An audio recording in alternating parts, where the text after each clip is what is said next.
Hi everybody, Al Ruechel here with this portion of the PCS Journal where we sit down and chat with folks within the Pinellas County School District about what it is, what they do, and how it affects you and your children. This is what they call a clean slate interview, a topic that I don't know anything about, which is good for you and for them because we're going to talk about something today called personalized learning. This is it a new concept? Let me start with you. Jesse Boyce, who's a 6th grade math teacher. You're going to talk to us about how you use this in the classroom. And Dennis Russo, a grant specialist working with this phrase, personalized learning. What does that mean? Well, I like to think about it as not so much personalized learning, but making learning personal for every student in our classrooms. They all learn differently, so it's tasked to our teachers to figure out what works best for their kids to show mastery of whatever subject they're dealing with. Now, when you say that, I'm thinking a teacher's got to know, let's say there's 25 kids in the class. They got to know which kid is a visual learner, which kid is an audio learner. They've got to know all that stuff? I think all teachers want to know how their students best learn. That's why they get into this field, to really move kids forward. So we're just trying to give them tools to make that manageable in a class of 25 students. Okay, Jesse, you're in the classroom. So, I mean, how does that practically work for you? Do you have a little notebook where you take little notes about your kids? I don't, but we're moving past the point of one-size-fits-all learning.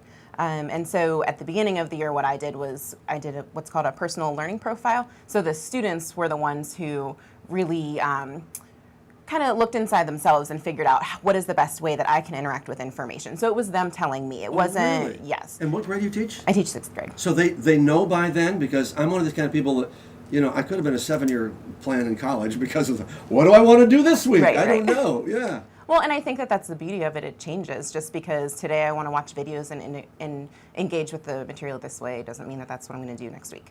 So they looked and they just answered questions so that they were able to kind of see that. Maybe they hadn't thought of it in the past. You know, they're not just walking in and saying, I know that I'm a kinesthetic learner, but by going through things, maybe they're realizing those things, and then it just helps them better interact with the material. So Dennis, you talked about tools. What kind of tools are available? And define for me what the word tools mean. I'm sorry I'm asking for a lot of definitions. That's okay. I want to get us out of this education speak to where people can kind of understand what's going on.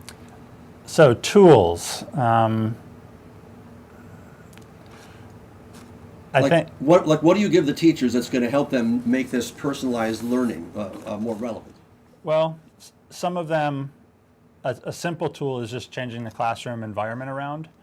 So the first thing teachers usually lean towards is when they walk into their room, the traditional classroom is rows of seats. And I'm sure if you've been in a classroom, you've seen that. Yeah. Is there any other way? Mm-hmm. There is. Yes. No. And the internet's wonderful for finding different ways teachers are just making a more welcome landscape when the students enter their classroom. Jesse's classroom, for example, has many different options for a student to sit and learn. So comfort and acceptance is really the first tool to teach teachers how to make their students comfortable for learning. And she could probably tell you more on how her own classroom is set up. Yeah, tell me how it's set up, and I got another question to follow up on. Okay. So we did a book study over the summer that Dennis provided for us called Making Learning Personal by Barbara Bray. And one little aspect of it was changing the classroom setup. And I am very much when an idea piques my interest, I run with it. So I got rid of every single desk in my classroom, and I bought futons and beanbags and just comfortable seating, which is not traditional for a math classroom especially. So my students, there's no seating chart. They come in and they choose where they want to learn best that day, and they sit, and it's amazing. Okay, now I just have a billion questions that just went through my head. Was like, wait a minute, Right. then don't you form little cliques? Don't kids tend to do that? Or maybe, is it 6th grade? You know, I had some concerns, and it's working. I don't know. Really? There's not clicks happening. I've told the students, you know, if I walk into Starbucks and someone's sitting in the seat that I like to sit in, I can't walk over to them and say, excuse me, this is my chair, this is where I sit. So Actually, I've been to Starbucks where I've seen That might happen. with adults, okay? Yeah. So, but I kind of gave them that premise that you don't have an assigned seat. Just because you sat there doesn't mean that that's your spot, and they kind of move around and where's best for their learning. Some days they might want to be kind of isolated, and so I have little spots where they can go and sit by themselves and work, and they're running with it. Man, you know, I would just think this would, now again, I'm the skeptical parent, because I'm thinking, Then how do you maintain discipline? Because I mean, one of the things, believe it or not, the reason we had kids in a row is because it was a disciplinary tool. You had the discipline to come in, you disciplined your mind, you sat there. Right. I actually think that it's making me have less discipline problems because the students aren't bored, they're not uncomfortable, they're not, looking around for people to distract and things to stare at because they're comfortable. Okay, so let's just say I'm trying to picture your class in my mind, and I'm seeing, okay, if there's no desks, they do math problems, right? Correct. They need to have pencil and paper to do those problems, Correct. right? So what do they write on? So I bought a bunch of lap desks. And I have clipboards and things like that. Sometimes they're just laying on the floor with a clipboard and they're doing their work. We got to get cameras into your room. I want you to show this video right now. Yeah. So now I'll step back again, be the educator. I'm Dennis. I'm not trying to cut you That's out of the okay. conversation. She's the one that is doing it every day. Okay, so you do this. Do you have any metric to use? Oh gosh, I'm even slipping into these education terms. But do you have any way of measuring, yes, this is working in terms of the work they produce? Yes, great environment. They love the environment, but is it working? Yeah, it's working. So I'm finding that my students are getting a deeper knowledge. I have yet to do any whole group instruction, which I know is also Wait a minute. great. So what I do, the students have different things that they have to work on, and I pull small groups because I think that that's a way that you can really gauge what they're learning, and they can't hide behind, yes, I understand, and 25 of them say, and then no one knows what's going on. So I have 8 kids max that I work with at one time, and I kind of rotate them through so that I can really gauge where they need extra help, what they're doing, and then the rest of the class is working on something different. So, and then they do this on their own while you're Well, Al, I guess one of the tools that we were talking about earlier is how to set up that culture in a classroom. Teachers ask me often, like, how do we do this? We can't just flip a switch. So a lot of the planning that I do with teachers is, so how do I make a 6th grader who's been through 5 years of traditional schooling walk into a classroom with all of this choice? So a good chunk of the first part of the year is training the students how to use good choices, how to work independently.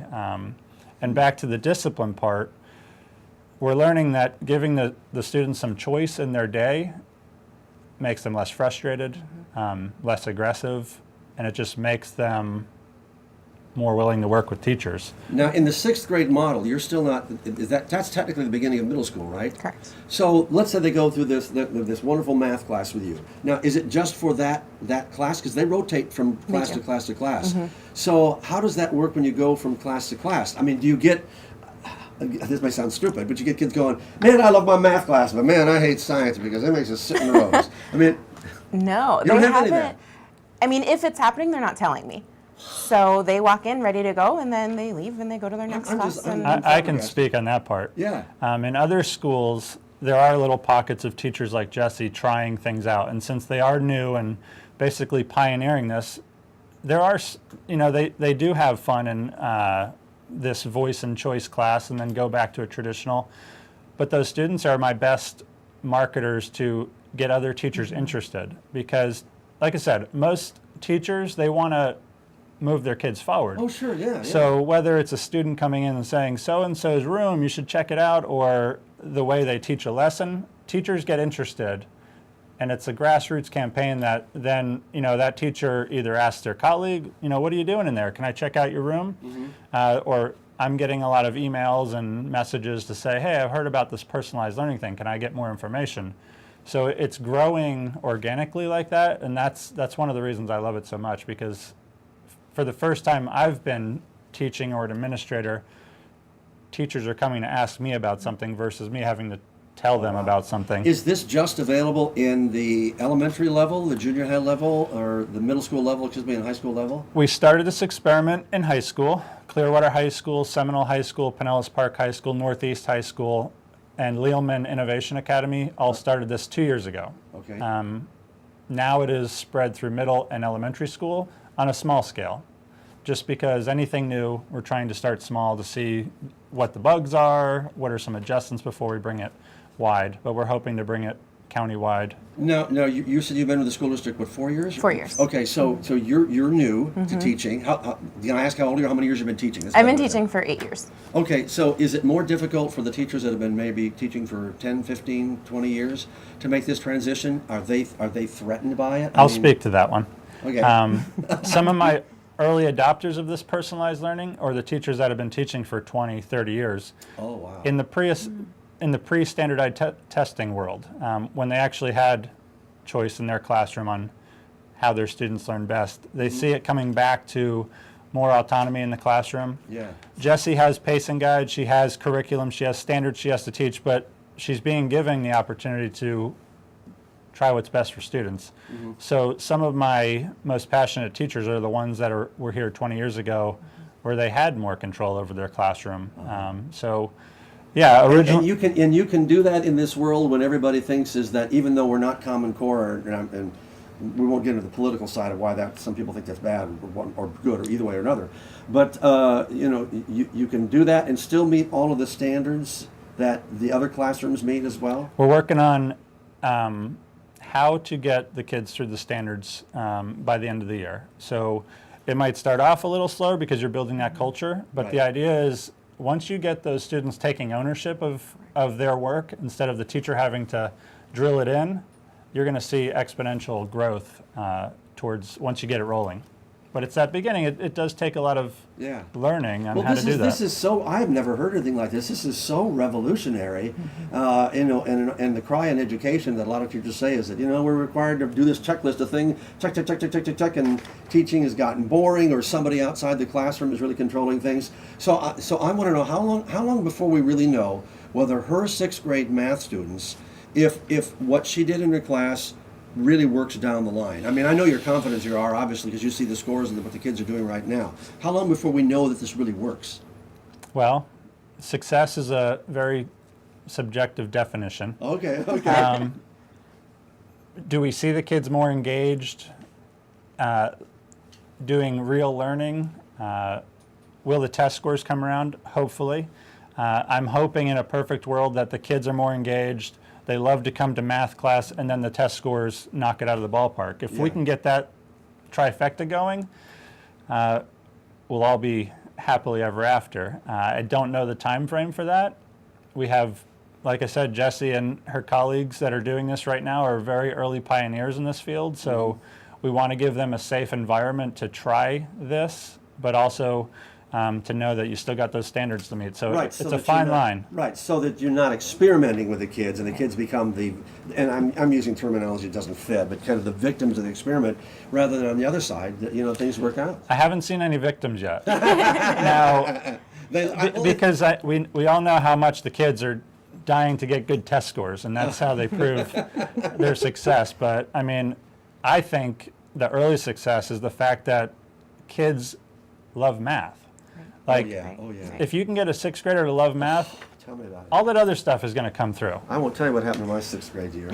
Do you make him try to guess the number of beans in the bean bag? I don't. There's no mathematical equation that you can put together. You were going to say one other thing too. That could be a level 4 project. I was just going to say that it's so scary whenever you start anything new, just to see how it's going to pan out. And I think that one of the downfalls of education is we kind of say, oh, let's try this, oh, let's try this. Oh, it didn't work within 2 months, so we try something different. Sure. And so I'm really excited to see where this leads. And like Dennis said, I mean, we have kids that are so excited to be there. Well, and that's 90% of it. If you get them wanting to learn, they'll figure out what style they. Well, this is really interesting, and like I said, I would love to have an hour. I want to visit your classroom. I want to see how that works. You're welcome. Hopefully, we'll be able to maybe do a program on that. And this was making my suggestion to our producer here. That I would like to see how this works in action. I think parents would too. But thank you so much. Personalized learning. Parents, if you hear this topic talked about, now you know what it's about, and I'm fascinated by it. No, I don't want to go back and be a teacher because I'm too old to learn new tricks. I think that's what they say. But anyway, thanks for stopping by. Thank you. Thank you We'll for having continue us. with our program right after this, so please stay with us.